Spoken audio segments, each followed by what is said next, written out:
जय हिंद मेरे प्यारे विद्यार्थियों। उपकार क्लासेस आरबीएल में आप सभी का हार्दिक स्वागत है। दोस्तों, हम लोग देख रहे थे एसएससी जीडी 2022 का मैथ प्रैक्टिस सेट दोस्तों, जो कि जनवरी में पेपर होने वाला है। उसमें से मैथ के 20 क्वेश्चन आएंगे, तो उन्हीं को दोस्तों हम प्रैक्टिस करेंगे ताकि पेपर में हम अच्छे से अपना टाइम मैनेज कर पाएँ और अच्छे से क्वेश्चन कर पाएँ। तो दोस्तों, चलिए स्टार्ट करते हैं। पहला क्वेश्चन है 254 कामा 264 कामा 234 कामा 242 कामा 274 कामा 268 का औसत क्या होगा। अब आपसे औसत पूछ रहा है दोस्तों। औसत के लिए आपने देखा होगा, सूत्र होता है पदों का योगफल बटे पदों की संख्या, मतलब कुल पदों का योगफल और कुल पदों की संख्या होता है। तो या तो आप दोस्तों दी गई समस्त संख्याओं का योग कर लें और जितनी संख्याएं हों उनसे भाग कर दें, या फिर औसत निकालने के लिए हम तरीका क्या होता है दूसरा, औसत इसमें से दोस्तों हम किसी को मान लेते हैं। जैसे सभी संख्याएं 20 से ऊपर ही हैं या 20 के नीचे भी हैं, जैसे भी हैं आप मान लेंगे 200, मतलब सॉरी 200 दोस्तों, 20 नहीं 200, ठीक है। तो देखेंगे 200 से क्या है, ऊपर और नीचे है, तो आप किसी भी संख्या को मान लेते हैं। मान लेते हैं हम औसत कितना है, 200 है, ठीक है दोस्तों। औसत मान लेंगे कि 200 है। अब यहाँ देखेंगे कि ये 200 से जो 294 है कितना अधिक है, तो बोलेंगे कितना अधिक है, तो यहाँ देखेंगे कितना अधिक है, ये 54 अधिक है दोस्तों, ठीक है। कितना अधिक है, 54 है। और ये दोस्तों 200 से कितना अधिक है, तो यहाँ देखेंगे 64 अधिक है। कितना अधिक है, 64 अधिक है 200 से। अगला कितना अधिक है, 34 अधिक है। 200 से कितना अधिक है दोस्तों, 42 अधिक है। और ये कितना अधिक है, 74 अधिक है। ये कितना अधिक है, 68 अधिक है। अब देखेंगे यहाँ पे जब अधिक होता है और कम होता है तो देखते हैं प्लस वाले एक तरफ जोड़ देते हैं और कमी वाले एक तरफ देते हैं। तो यदि जोड़ने पे प्लस में आए तो यहाँ जोड़ते हैं जो भी आता है, और कमी हो तो घटाते हैं दोस्तों। जो आता है उसमें क्या करते हैं, जितनी संख्या उससे भाग करके निकाल लेते हैं दोस्तों। यहाँ देखेंगे कितना अधिक है, ये 54 अधिक है, 64 अधिक है, 34 अधिक है, और कितना अधिक है, 42 अधिक है, और 74 अधिक है, और 68 अधिक है। तो यहाँ पे देखेंगे दोस्तों, इन सभी को हम जब जोड़ेंगे तो कितना आएगा, 336 आएगा, ठीक है दोस्तों। 336 आएगा। और आपको क्या करना होगा, इस 336 को किससे भाग कर देंगे, जितनी संख्याएं होंगी, तो 1 2 3 4 5 6 संख्याएं, तो 6 से आप भाग कर दें दोस्तों। तो यहाँ देखेंगे 6 से भाग करेंगे, 6 पंचे 30 हो जाएगा, और बचेगा 3, 6 36 हो जाएगा दोस्तों। कितना निकल के आएगा, 56। तो हम क्या करेंगे, यहाँ पे 200 में से 56 को जोड़ देंगे, तो यहाँ क्या हो जाएगा, 200 प्लस 56। तो आंसर क्या आ जाएगा हमारा, 256 क्या हो जाएगा, औसत हो जाएगा दोस्तों। तो कौन सा ऑप्शन सही होगा, डी ऑप्शन सही हो जाएगा। तो अगला क्वेश्चन देखेंगे दोस्तों, n बराबर 4 की पावर 61 प्लस 4 की पावर 62 प्लस 4 की पावर 63 विभाजित होगा। ऑप्शन दिए हैं तीन, केवल 3 से, केवल 7 से, 3 और 7 दोनों से, इनमें से कोई नहीं, नन ऑफ दीज। तो लगाइए दोस्तों, फिर बताइए। यदि आपको लगाना है तो वीडियो को रोक दीजिए, उसके बाद आप लगाइए, तब इसका सलूशन देखें दोस्तों, ठीक है। चलिए तो देखते हैं क्वेश्चन क्या कह रहा है। जब ऐसा कभी क्वेश्चन आए आपको, तो यहाँ देखेंगे सबसे कम पावर जिसमें होगी उसको हम कॉमन ले लेंगे। तो यहाँ 4 की पावर 61 कॉमन ले लेंगे दोस्तों, ठीक है। तो यहाँ क्या बचेगा, 4 की पावर कुछ नहीं तो बचा, तो 0 बचेगा। यहाँ 62 है, 61 हमने कॉमन ले लिया, तो कितना बचेगा, 4 की पावर 1 बचेगा दोस्तों, ठीक है। यहाँ देखेंगे कितना बचेगा, 61 कॉमन ले लिए तो 4 की पावर 2 बचेगा दोस्तों। अब यहाँ देखेंगे हम सॉल्व कर लेंगे, तो 4 की जब किसी की पावर 0, किसी भी संख्या की पावर 0 होती है तो उसका मान कितना होता है, 1 होता है। तो यहाँ देखेंगे, यहाँ हो जाएगा 1 प्लस 4 की पावर 1 का मान 4, और 4 की पावर 2 का मान कितना हो जाएगा, 4 गुणे 4 का मतलब कितना, 16 हो जाएगा। यहाँ देखेंगे 4 की पावर 61 चल रहा है साथ में। अब क्या करेंगे दोस्तों, इसके आगे इन सभी को जोड़ देंगे, ठीक है। जोड़ेंगे तो कितना हो जाएगा, 16 4 20, 20 से 21 हो जाएगा, 4 की पावर 61 गुणे 21। अब यहाँ पे देखेंगे दोस्तों हम कि ये 61 जो है किस किस से विभाजित है। यदि ये 61 जो हमारा विभाजित हो जाएगा जिन संख्याओं से, वो संख्या पूरी जितनी गुणा करने के बाद आएगी वो सभी संख्या विभाजित होगी उस संख्या से। तो देखेंगे 7 गुणे 3 होता है दोस्तों 21, 7 त्रिक 21। तो 7 से 21 विभाजित है और 3 से भी 21 विभाजित है। तो आपका आंसर क्या आएगा? 7 और 3 दोनों। यहाँ केवल 3 दिया है इसलिए नहीं होगा, यहाँ केवल 7 दिया है इसलिए नहीं होगा। आंसर क्या हमारा होगा? सी ऑप्शन सही होगा कि 3 और 7 दोनों से संख्याएं विभाजित हो जाएंगी दोस्तों। ठीक है, चलिए फिर आगे देखेंगे अगला क्वेश्चन। क्वेश्चन दोस्तों बोर्ड मास से है। तो आप जानते होंगे बोर्ड मास का रूल क्या होता है। सबसे पहले ब्रैकेट सॉल्व होता है, फिर क्या सॉल्व होता है, फिर ब्रैकेट हो जाएगा, फिर ऑफ होता है, और फिर क्या होता है डिवाइड, फिर मल्टीप्लाई, फिर ऐड, फिर सब्ट्रैक्ट। ठीक है दोस्तों, एक सीरियल से हम करते हुए चले जाएंगे क्वेश्चन को, तो क्वेश्चन कभी गलत नहीं होगा। चलिए देखते हैं फिर। यहाँ देखेंगे सॉल्व करेंगे, ऑफ को सॉल्व करेंगे तो 8 गुणे 3 करेंगे तो कितना हो जाएगा? 24। आगे देखेंगे दोस्तों, भाग लगा है, हम भाग लगा देंगे 6 प्लस ब्रैकेट को सॉल्व करेंगे तो कितना हो जाएगा? 10 में 2 जोड़ देंगे कितना हो जाएगा? 12। आगे देखेंगे दोस्तों, गुणे कितना है? 3 है। यहाँ सॉल्व करेंगे तो ये 93 है, 96 भाग करेंगे 3 से काटेंगे तो 3 और कितना 2, कितना आ जाएगा? 32। तो यहाँ माइनस का कितना आ जाएगा दोस्तों? 32 हो जाएगा।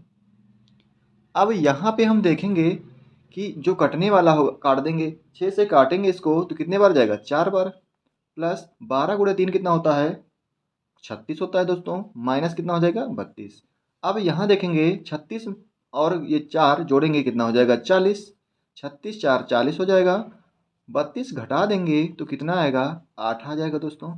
तो आपका जो आंसर आएगा 8 आएगा।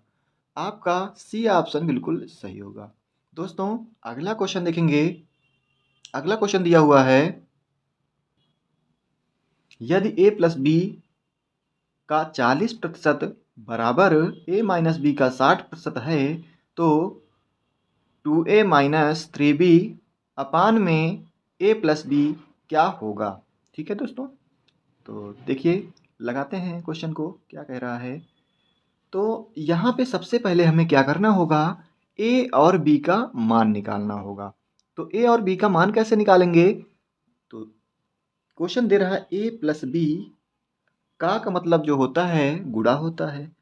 40% प्रतिशत जब हम हटाते हैं तो बटे में कितना आता है? 100 बराबर a माइनस बी का 60%। का मतलब गुणा 60, प्रतिशत हटाएंगे तो कितना आएगा? 100।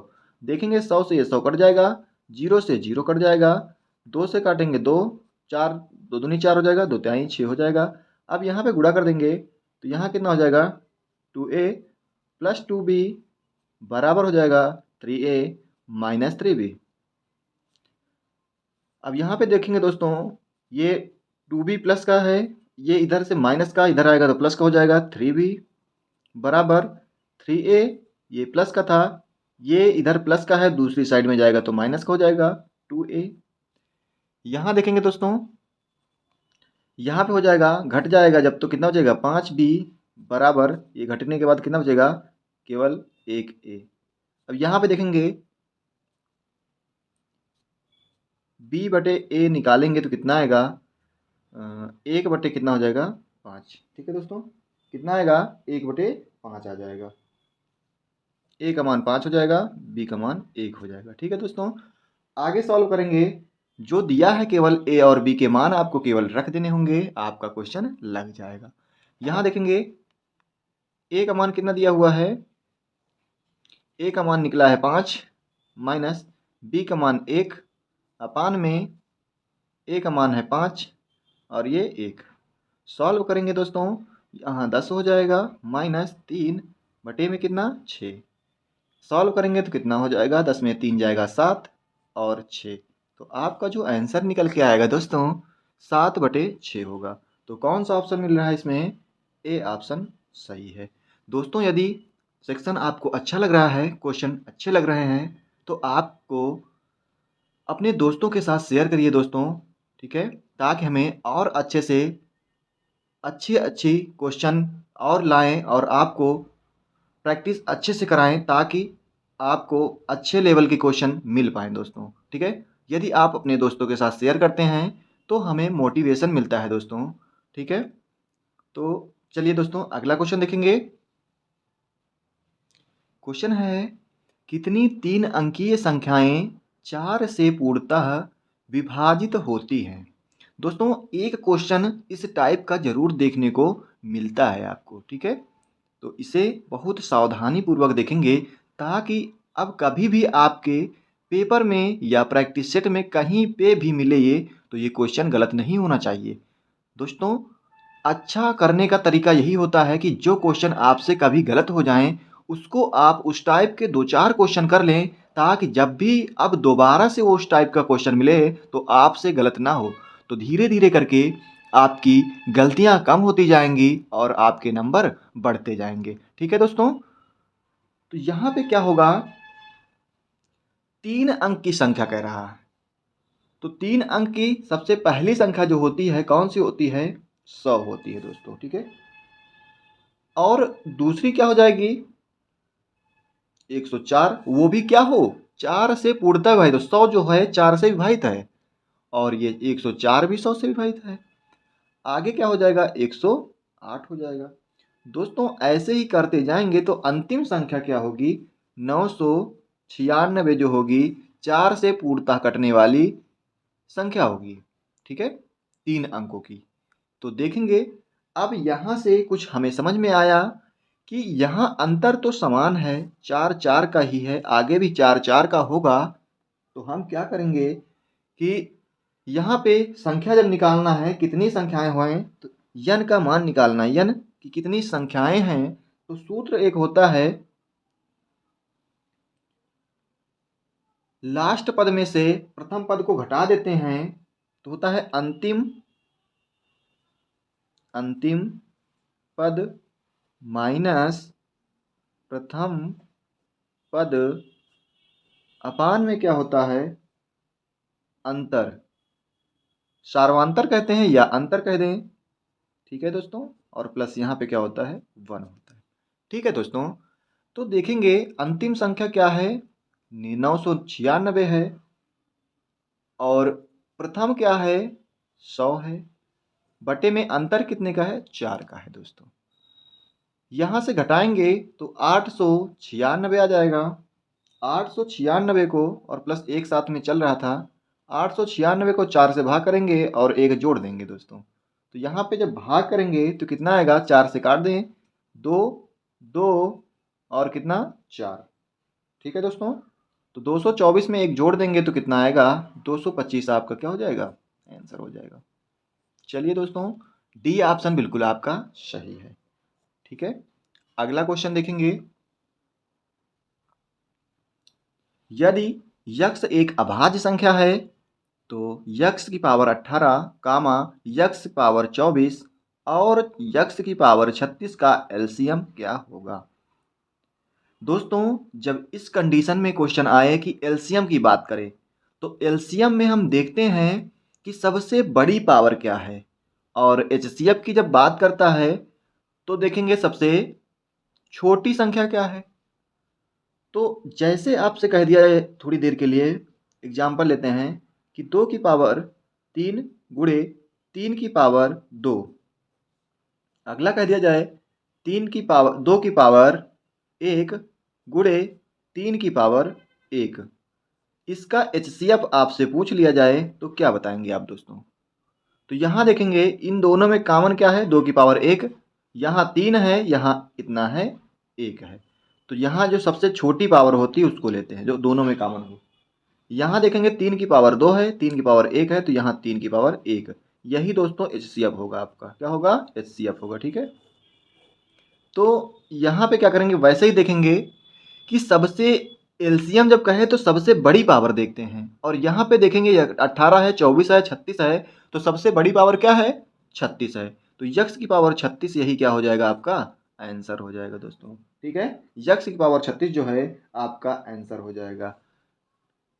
एलसीएम तो 36 हो गया यक्स की पावर, लेकिन एचसीएफ क्या होगा? तो देखेंगे एचसीएफ क्या होगा? जो सभी में कॉमन हो दोस्तों, तो यहाँ और तोड़ लेंगे इनको, फिर निकालेंगे दोस्तों, ठीक है। तो अगला क्वेश्चन देखेंगे, सभी 2 अंकों की प्राकृत संख्याओं का औसत क्या है। तो दोस्तों 2 अंकों की प्राकृत संख्याओं का औसत निकालना है आपको। तो करेंगे क्या, देखेंगे सबसे पहले 2 अंकों की सबसे छोटी संख्या क्या होगी। तो 1 का होता है, 9 भी 1 का होता है, जो 10 हमारा होता है 2 अंक की पहली संख्या होती है, ठीक है। दूसरी क्या होगी प्राकृत संख्या, फिर 11 हो जाएगी। अगली क्या होगी, 12 होगी। अंतिम संख्या कौन सी होगी दोस्तों, तो अंतिम संख्या जो होगी 2 अंकों की 99 होगी। जैसे ही 100 करेंगे वो 3 अंक की हो जाएगी। क्वेश्चन 2 अंक की कह रहा है तो ये 99 तक जाएगा दोस्तों, ठीक है। तो यहाँ पे दोस्तों औसत क्या होगा पूछ रहा है आपसे, तो अंतर जब समान होता है, आगे भी 1 1 का होगा, तो औसत बराबर सूत्र क्या होता है, जब अंतर समान होगा तभी दोस्तों ये सूत्र लगेगा कि प्रथम पद प्लस अंतिम पद बटे 2। क्या होता है सूत्र, प्रथम पद प्लस अंतिम पद बटे 2, ठीक है दोस्तों। प्रथम पद आपके पास 10 है, अंतिम पद 99 है, बटे 2 है। जोड़ेंगे कितना हो जाएगा यहाँ पे 109। 109 को 2 से भाग करेंगे तो कितना आएगा, 2 पंचे 10 हो जाएगा। और देखेंगे 2 चौके 8 हो जाएगा, बचेगा 1, दशमलव लगाएंगे 2 पंचे 10 हो जाएगा दोस्तों। तो 54 दशमलव कितना आएगा 5, 54.5, जो कि कौन से ऑप्शन में दिख रहा है, तो बोलेंगे सी ऑप्शन में दिख रहा है। तो आपका आंसर क्या हो जाएगा, सी ऑप्शन हो जाएगा। तो अगला क्वेश्चन देखेंगे ऐसा ही। अगला क्वेश्चन दोस्तों चक्रवृद्धि ब्याज का है, ठीक है। चक्रवृद्धि ब्याज का है। चक्रवृद्धि ब्याज साधारण ब्याज भी आपके उसमें आता है दोस्तों। चक्रवृद्धि ब्याज और साधारण ब्याज से क्वेश्चन आएंगे तो उसी को हम देखेंगे कि इस टाइप का क्वेश्चन भी अगर आए तो आसानी से हो जाए। आपसे कह रहा है कोई निश्चित राशि 2 वर्षों में स्वयं की 1.44 हो जाती है। यदि यह वार्षिक रूप से संयोजित की जाती है तो ब्याज दर ज्ञात कीजिए। यहाँ पे ब्याज दर ज्ञात करना होगा दोस्तों। यहाँ देखेंगे कि ये एक कोई मूलधन ए रहा होगा, मूलधन पी रहा होगा, पी, और मिश्रधन ए रहा होगा दोस्तों, ठीक है। क्या रहा होगा, मूलधन पी और मिश्रधन ए रहा होगा। तो मान लेते हैं 1 रुपया जो होता है, 1 रुपया ये कितना हो जाता है इसका 1.44 गुना हो जाता है। कितने वर्षों में, 2 वर्षों में, ठीक है दोस्तों, 2 वर्षों में। यहाँ हटाएंगे नीचे क्या आएगा 100। तो यहाँ क्या करेंगे 100 को हम क्या करेंगे इधर गुणा करेंगे तो ये बन क्या जाएगा 100, और इधर कितना बन जाएगा 144। दोस्तों जब यहाँ पे कहे 2 साल में तो यहाँ हम रूढ़ लगा देंगे, जब कहे 3 तो यहाँ करड़ी 3 लगा देंगे, जब कहे 4 तो साल का तो यहाँ करड़ी 4 लगा देंगे। दोस्तों बहुत आसान तरीके से आप निकाल पाएंगे। तो यहाँ ये किसका है 10 का और ये किसका है 12 का। देखेंगे पूछ क्या रहा है आपसे, दर पूछ रहा है। तो यहाँ देखो 10 रुपया थे 12 हो गए तो कितना बढ़ गए, बोलेंगे 2 बढ़ गए। बढ़े कहाँ से 10 से, तो लिखेंगे 10। प्रतिशत के लिए क्या होता है गुणे 100 होता है दोस्तों। काटेंगे तो 0 0 कट जाएगा, गुणा करेंगे तो आएगा कितना 20%। यही 20% क्या हो जाएगा आपका आंसर हो जाएगा। सी ऑप्शन बिल्कुल सही होगा दोस्तों, ठीक है। अगला क्वेश्चन देखेंगे। एक दुकानदार 10% लाभ पर चावल बेचता है और वास्तविक लाभ से 30% कम वजन का प्रयोग करता है। उनका लाभ प्रतिशत है। यहाँ पे लाभ प्रतिशत आपसे पूछ रहा है, यदि कम प्रयोग किया जाए बाट को, चावल को कम दिया जाए तो पूछ रहा है उसका लाभ क्या होगा। तो यहाँ देखेंगे एक दुकानदार 10% लाभ कमाता है चावल पे। कोई चीज़ हम यहाँ 100% मान लेते हैं 100 रही होगी।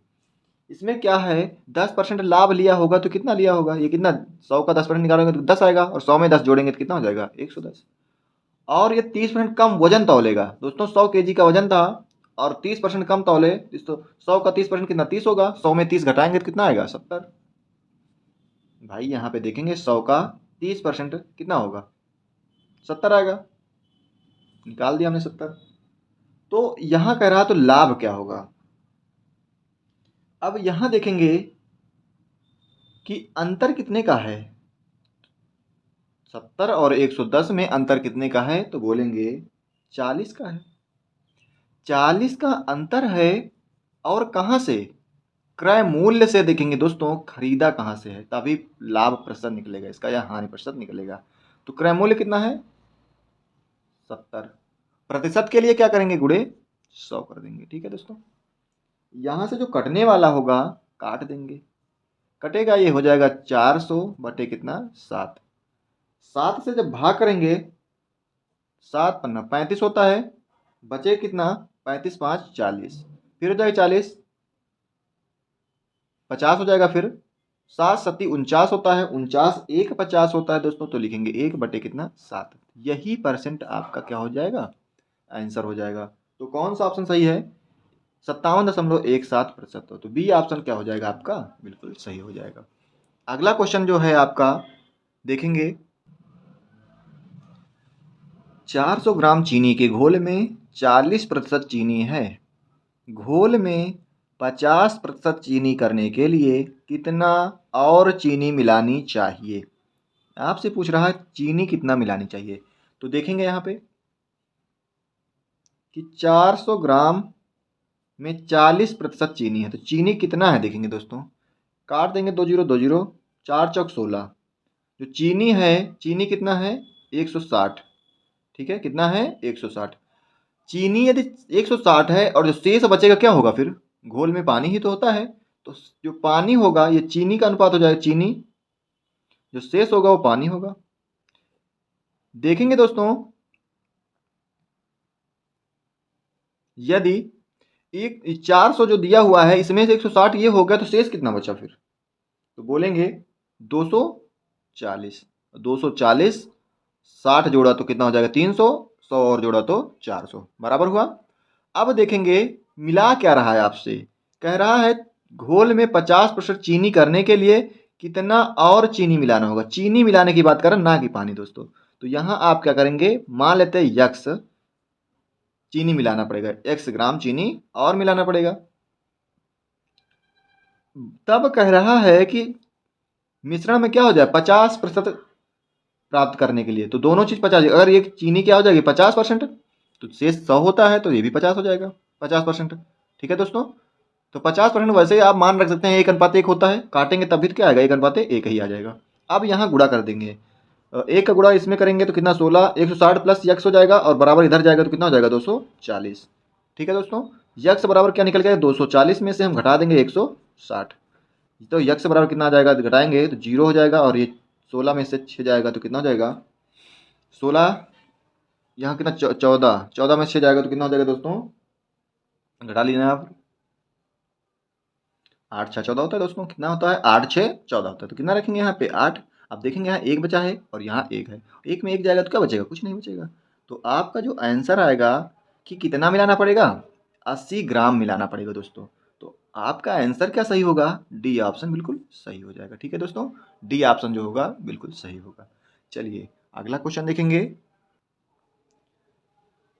क्वेश्चन दिया हुआ है 0.2 के ऊपर बार प्लस 0.3 के ऊपर बार प्लस 0.32 के ऊपर बार को सरल करना है आपको, पूछ रहा है इसका मान क्या होगा।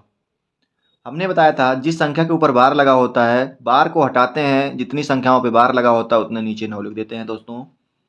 यहाँ 2 पे लगा है तो हटाएंगे तो यहाँ 9 लिख देंगे, प्लस है तो प्लस लगाएंगे, यहाँ 3 के ऊपर बार लगा है तो 3 हटाएंगे तो 9 लिख देंगे।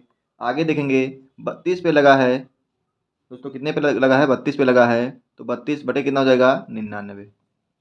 अब यहाँ पे देखेंगे हर हमको समान करना है, तो दोस्तों यहाँ 99 है, यहाँ 9 है, यहाँ भी 9 है, किससे गुणा किया जाए, तो बोलेंगे 11 से किया जाए। हर में करेंगे तो अंश में भी उतने से करना पड़ेगा, यहाँ भी करेंगे उतने से 11 से, तो यहाँ भी करना पड़ेगा। बन गया दोस्तों एक जैसा, हर कितना हो गया आपका 99 हो गया। यहाँ देखेंगे कितना हो जाएगा, गिर दूनी 22 हो जाएगा, प्लस गिर 33 हो जाएगा, प्लस 32 हो जाएगा दोस्तों। सभी को जोड़ेंगे तो कितना आएगा 87 दशमलव कितना 87 बटे 99। अब कोई ऑप्शन हमें मिल नहीं रहा है ऐसा, तो क्या करेंगे, हमने बताया था जितने पे बार लगा होता है उतने 9 लिखते हैं, इसका मतलब 2 पे बार लगा होगा तभी तो यहाँ 9 आया होगा 2। तो क्या करेंगे यहाँ पे 8 7 के ऊपर बार लगा देंगे दोस्तों, यही आपका हो जाएगा आंसर हो जाएगा। ठीक है, यही क्या हो जाएगा आपका आंसर हो जाएगा। कौन सा ऑप्शन मिल रहा है? 8 7 के ऊपर बार, पहला ऑप्शन सही हो जाएगा दोस्तों। ठीक है, अगला देखेंगे। एक व्यक्ति अपने पेन को 4 दोस्त ABCD के अनुपात में बांटता है, किस व्यक्ति के पास पेन की न्यूनतम संख्या होगी? न्यूनतम संख्या, थोड़ा सा दोस्तों क्वेश्चन घुमाया है इसने, न्यूनतम संख्या पूछ रहा है आपसे। तो क्या करेंगे दोस्तों, इसमें से थोड़ा सा मिस्टेक हो गया है कि इसका अनुपात तो दिया नहीं गया क्वेश्चन में। तो अनुपात क्या दिया था, छूट गया था, मिस्टेक से गलती से छूट गया। तो लिख देंगे इसका अनुपात क्या दिया हुआ है, 1/3, 1/3 अनुपात 1/4, अगला दिया है 1/5, अगला दिया है 1/6। ये अनुपात दिए हैं दोस्तों। ठीक है, क्वेश्चन में अनुपात दिया हुआ था। ठीक है, छूट गया था, तो अनुपात ये दिया हुआ है। तो आपसे पूछ रहा न्यूनतम संख्या होगी। तो ऐसा क्वेश्चन जब कभी भी आए तो हमें क्या करना होता है, जो भी हर होता है, हर जितना होता है उसका हम ले लेते हैं एलसीएम। 3 4 5 6 का एलसीएम लेंगे तो सभी का एलसीएम कितना आएगा, 60 आएगा। तो एलसीएम से कर देंगे गुणा, सभी में एलसीएम हमने कर दिया गुणा। यहाँ देखेंगे काटेंगे कितना आएगा, 20। यहाँ काटेंगे 15 चौके 60 होता है तो 15 आ जाएगा। यहाँ काटेंगे 12 पंचे 60 होता है तो 12 आ जाएगा। यहाँ देखेंगे दोस्तों तो 6 से 10 में जाएगा तो यहाँ 10 आ जाएगा। अब ये अनुपात निकल के आ गया। आपसे करें न्यूनतम संख्या, तो यदि आप देखेंगे यहाँ रखेंगे 1 0 1 2 3, इनके मान रख लेंगे दोस्तों। तो 0 रखेंगे सभी संख्याएं क्या हो जाएंगी 0। 1 रखेंगे न्यूनतम में, तो 1 रखेंगे तो 20 × 1, योग पूछ रहा है कुल न्यूनतम संख्या होंगी। तो यहाँ देखेंगे जोड़ देंगे इसको, 15 × 1 करेंगे, 12 × 1 करेंगे और 10 × 1 करेंगे। तो सभी को जोड़ेंगे तो कितना आएगा, यहाँ से 20 हो जाएगा, ये 15 हो जाएगा और ये 12 हो जाएगा और ये 10 हो जाएगा, कोई प्रभाव ही नहीं पड़ेगा। सभी को जोड़ेंगे तो कितना हो जाएगा 57। यही क्या हो जाएगा आपका आंसर हो जाएगा दोस्तों। तो 57 क्या हो जाएगा आपका आंसर, बी ऑप्शन सही हो जाएगा। अगला क्वेश्चन देखेंगे। 2 की पावर दोस्तों 1/2 का मतलब क्या था, अंडर रूट में संख्या होती है, मतलब इसके ऊपर रूट लगा हुआ है। ठीक है, तो यहाँ देखेंगे सबसे पहले क्या करते हैं, जो पावर पे जितनी जो संख्याएं लगी होती हैं, तो आप सबसे आसान तरीके से देखेंगे तो करते क्या है, जैसे लिखा है 2 की पावर 1/2, तो आप लिख लेंगे 1/2। यहाँ 1/3 लिख लेंगे, 1/4 लिख लेंगे, 1/3 लिख लेंगे दोस्तों। जो भी लिखी है सब पावर उनको लिख लेंगे अलग से हम। अब क्या करेंगे, यहाँ पे क्या करेंगे, इनका हर जो है उनमें एलसीएम लेंगे। 2 3 4, 3 में से एलसीएम क्या होगा, 12 होगा दोस्तों एलसीएम, तो 12 से गुणा कर देंगे। ठीक है, सब में 12 से गुणा कर देंगे। 12 से गुणा करेंगे कितना आएगा, 6 4 3 4, यही तो आएगा। तो दोस्तों ये जब आएगा तो आपको करना क्या होगा, यहाँ लिख देंगे संख्या क्या थी 2, इसका मान यही तो है जो 2 की पावर 6, यहाँ 3 थी 3 की पावर 4, आगे देखेंगे 5 थी 5 की पावर 3, आगे 2 थी 2 की पावर 4। तो यहाँ देखेंगे 2 की पावर 6 का मान कितना होता है 64, और 3 की पावर 4 का मान कितना होता है, 3 का पावर 4 मतलब 9 × 9 कर देंगे तो कितना हो जाएगा ये 81। आगे देखेंगे 5 पावर 3 का होता है 125, आगे देखेंगे होता है कितना, यहाँ पे 2 की पावर 4 का मतलब होता है 16। आप देख पाएंगे सबसे पूछ क्या रहा है, सबसे बड़ी संख्या कौन, सबसे बड़ा कौन सा है, ये 125, और 125 जो हमारा मान आया है किसका है, तीसरे का, और तीसरा जो है किसका, इसका है। ठीक है दोस्तों, तीसरे नंबर का। ठीक है, तो आपका आंसर क्या हो जाएगा, 5 की पावर 1/4, 5 की पावर 1/4, सी ऑप्शन में सही हो जाएगा। ठीक है दोस्तों, सी ऑप्शन मिल रहा है इसलिए सी ऑप्शन सही हो जाएगा। अगला क्वेश्चन देखेंगे। एक विद्यार्थी को उत्तीर्ण होने के लिए 40% अंक प्राप्त करने हैं, वह 67 प्राप्त करता है और 13 अंकों से अनुत्तीर्ण हो जाता है। अधिकतम अंक क्या है।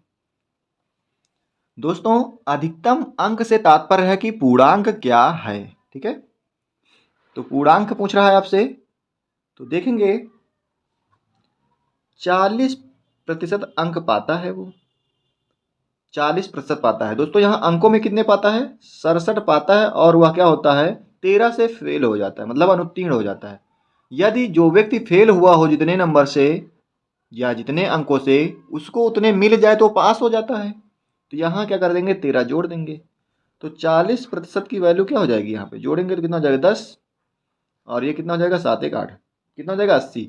40% की वैल्यू कितना है 80, आपको निकालना कितना है 100% का, तो 1% कितना हो जाएगा 2। तो पूर्णांक कितने का होता है 100% का। तो यहाँ देखेंगे 100 करना है तो यहाँ 2 जीरो लगा देंगे, तो वैसे इधर भी 2 जीरो लगा देंगे, तो ये पूर्णांक कितने का हो जाएगा आपका 200 का। बी ऑप्शन आपका सही हो जाएगा। चलिए अगला क्वेश्चन देखेंगे। किसी संख्या को 7 से विभाजित करने पर 4 शेषफल प्राप्त होता है, उसी संख्या के वर्ग को 7 से विभाजित करने पर क्या शेषफल प्राप्त होगा।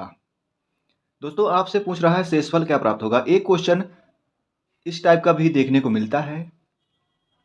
तो यहाँ पे दोस्तों जब कहे शेषफल बचता है, जितना कहे शेषफल बचता है, आप उसी को संख्या मान लें। ठीक है दोस्तों, उसी को संख्या मतलब n का मान वही जो शेषफल बचे उसी को मान लेते हैं। ठीक है दोस्तों, अब कह रहा है उसी संख्या के वर्ग, हमने संख्या बताया कि उसी को जो शेष बचे उसी को मान लें। यहाँ इसका वर्ग 7, 4 का वर्ग कितना हो जाएगा 16। अब इसको यदि 7 से विभाजित करें तो शेषफल कितना बचेगा पूछ रहा है। तो 7 दूनी 14, शेष कितना बचेगा 2, तो आपका आंसर कितना हो जाएगा 2 हो जाएगा दोस्तों। ठीक है, अगला देखेंगे। 500 व्यक्तियों की एक छावनी में 24 दिनों के लिए भोजन था। 300 व्यक्तियों का एक और समूह आ पहुंचा। अब भोजन कितने दिन चल पाएगा। मतलब 500 व्यक्तियों के लिए छावनी में 24 दिन के लिए भोजन पर्याप्त था, लेकिन क्या हुआ कि 300 व्यक्तियों का एक समूह और एक तरीके से आ गया। तो कह रहा अगर लोग बढ़ गए तो खाना वैसे भी भोजन जो होगा कम दिन चलेगा। अब तो कह रहा कितने दिन अब चलेगा। ठीक है, तो यहां देखेंगे ये 500 लोगों का जो खाना था कितने दिन के लिए था 24 दिन के लिए। कह रहे हैं 300 और आ गए, तो 500 तो दोस्तों पहले थे, 300 और आ गए तो कितने हो गए 5 3 800 हो गए।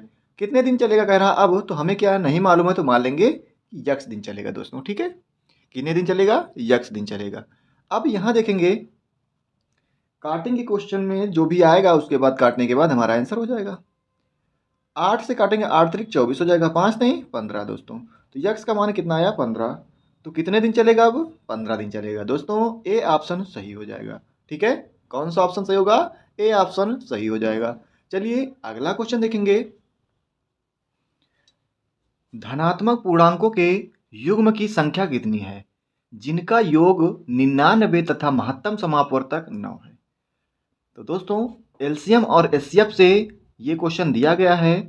तो देखेंगे यदि ऐसा क्वेश्चन आपको पेपर में मिले तो कैसे सॉल्व करेंगे आसानी से दोस्तों। ठीक है, तो यहां देखेंगे एचसीएफ कितना दिया हुआ है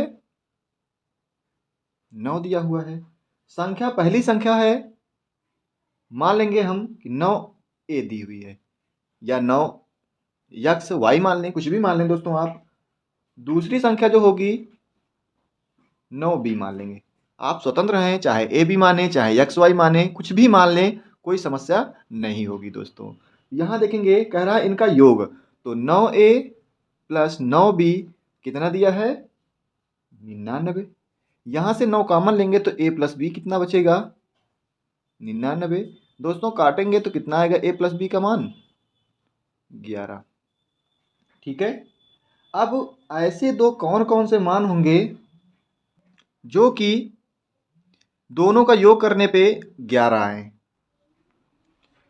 तो यहाँ देखेंगे पहली संख्या मान लेते, यदि हम a का मान 1 रखें तो b का मान कितना रखेंगे 10, और यहाँ पे यदि हम 2 रखें तो b का मान कितना रखना होगा तो 9 रख देंगे दोस्तों। जोड़ने पे मतलब इनके ये नहीं लिखेंगे कितना, 2 रख देंगे यहाँ तो और 9 हो जाएगा।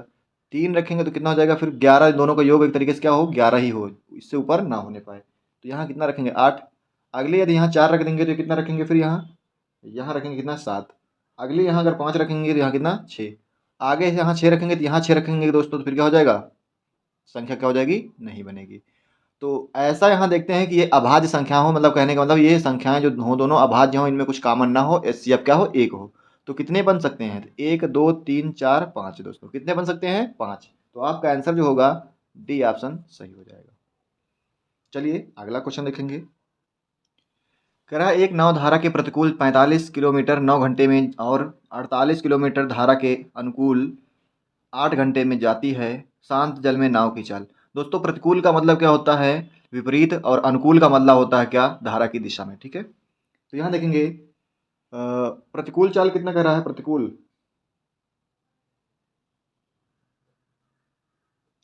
में कितना? 45 जा रहा है। कितना समय ले रहा है? तो 9 ले रहा है। तो चाल बराबर का दूरी बटे समय होता है। चाल बराबर दूरी बटे समय, काटेंगे 9 पची 45, तो क्या हो जाएगा? 5 किलोमीटर प्रति घंटा। और अनुकूल क्या हो जाएगा? अनुकूल जो निकालेंगे कितना हो जाएगा कि 48 बटे कितना? 8। भाग करेंगे तो कितना आएगा दोस्तों? यहाँ भाग करने पे 8 छंग 48, कितना आएगा? 6 किलोमीटर प्रति घंटा। शांत जल में नाव की चाल पूछ रहा है, तो क्या होता है शांत जल में नाव की चाल? शांत जल में नाव की चाल